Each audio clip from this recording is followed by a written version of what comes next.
Now, if you already watched part 1 of the drone testing video, then you already know what happened. But if you didn't and you're seeing this one for the first time, I'll give you a little recap of what happened. Me and the pups went out to go and test the drone out into a open location and ended up having a torsion bar completely lose all tension on the front end of the truck, and we were stuck there and had to do whatever we could to get it home. After assessing that the entire suspension assembly was fine except for the torsion bar, we just pried a fender up, made some clearance, and we got the Xterra home. Limping it, but we got it home. Alright, so pretty much what happened was the torsion bar did skip teeth. And it wasn't the front anchor, but it was the adjustment anchor in the rear, which you can see it is completely smooth in here now. There's no teeth, especially on this side right here. It looks like half of it kind of has teeth and the other half is just sheared, so that's probably why there was a little bit of tension when tightened back up, but it wasn't actually turning the torsion bar.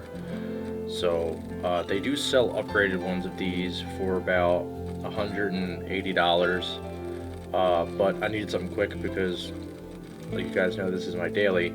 So I got a kit off of Amazon that was actually only 40 bucks. It was like $38.99 or something, where it came with a new rear adjustment anchor and the front anchor that goes into the loader control arm.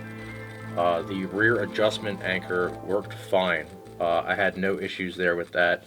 But the front anchor that came with the kit, it did not fit on the loader control arm. It went there, but the bolts weren't long enough to actually get good threading on with the nuts. So good thing that this wasn't the thing that was stripped and the adjustment part was, because I ended up not using this one and decided to just put the OEM one back on and run the OEM one in the front and then have the new one from Amazon as the adjustment anchor, and that seems to have worked. The truck's holding well.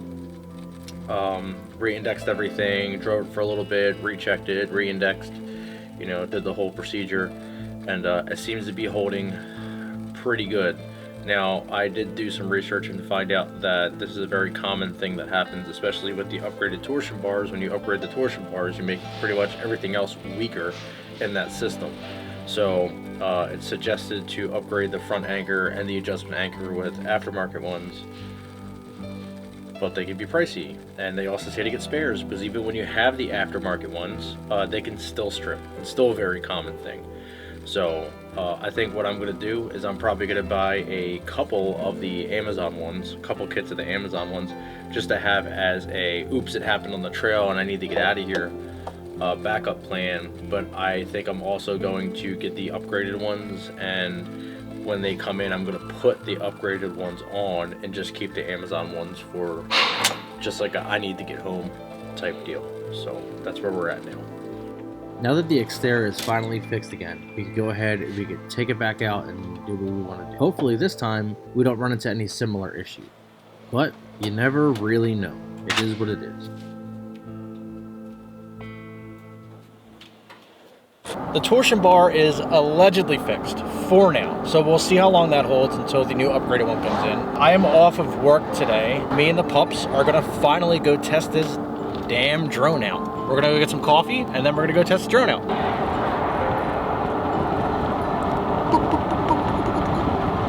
Can I add 2 pup cups to that as well, please? Thank you. I'm so amazed how big the dogs are. A little too big sometimes. Have a good one. All right, buddy. You little whipped cream fiend. You gotta hold on, dude. Ready? Of course, whenever I go to get coffee, the pups automatically assume I'm getting them pup cups now. So it's something we're just gonna have to do. And as you can see, it makes them really happy, and it's something that they enjoy. And who am I to take that away from them? Look at that, and we're done. Kaneki is finished.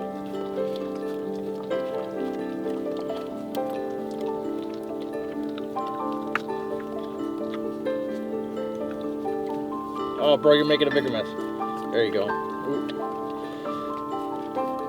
See, good thing I don't have like a brand new Frontier or some like $100,000 Jeep build because my dogs be messy. You're not gonna finish that, Mama? See how gentle she is with it? And he's just like... After being Valkyrie's personal headrest and driving a little ways, we finally got to our location that we wanted to get to. And this time, with no issues with the Xterra. We might actually test the drone this time. Another day, another doll hair. Boop. This is pretty much where I had in mind.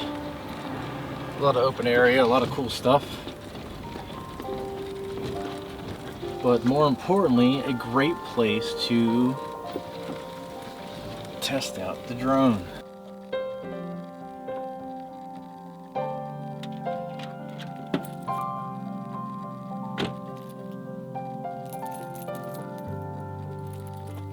I'm going to try to connect the controller to my phone and get everything going, and yeah, we'll try to get this thing up in the air and see how it performs.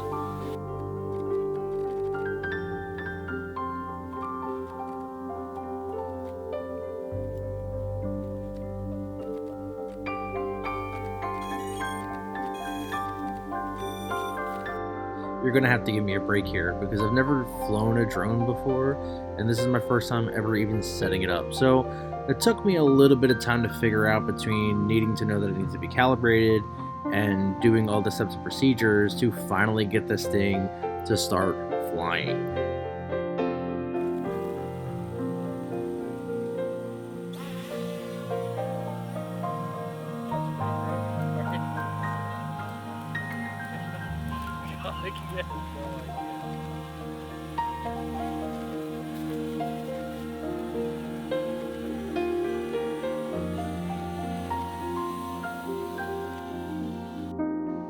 Now, I didn't really go through the settings to see what format I can record at, so this all was done in 720p.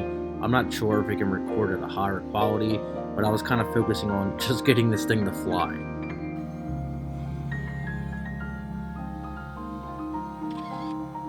It's always fun to get to learn a new piece of equipment that you get.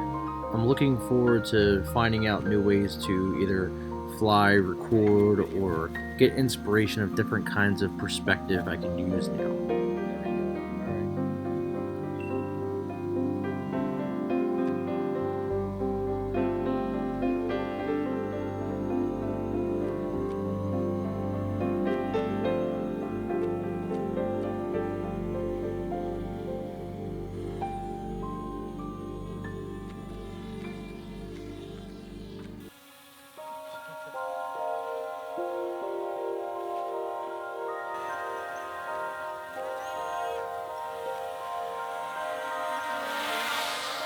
Honestly, I'm pretty impressed with how agile this thing is. It moves pretty well. I just need to learn how to dial in the settings to get this thing to fly smoother when recording. It seems to be my downfall with this thing. Now the one thing is, this thing's not super stable. Like if I want to get a shot and it's like panning, it's kind of all over the place. Now if you pay attention to the drone's footage as I'm speaking, you can see even when I have it just floating by itself, it still moves around and isn't stable. I'm definitely going to need to take this thing out more and kind of dial in the settings to have, I guess, more stability. I want it to pan almost like a gimbal. I'm not sure how I can make that happen, but apparently I'm just going to have to get through that learning curve and figure it out. This is kind of cool, I'm not gonna lie. I'm like geeking out.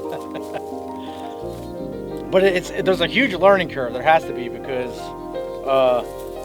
this is not easy. So I give mad props for people that are like really, really good at flying these things. Like I got a pretty good idea of how to fly it, but to be really good and just muscle memory through it.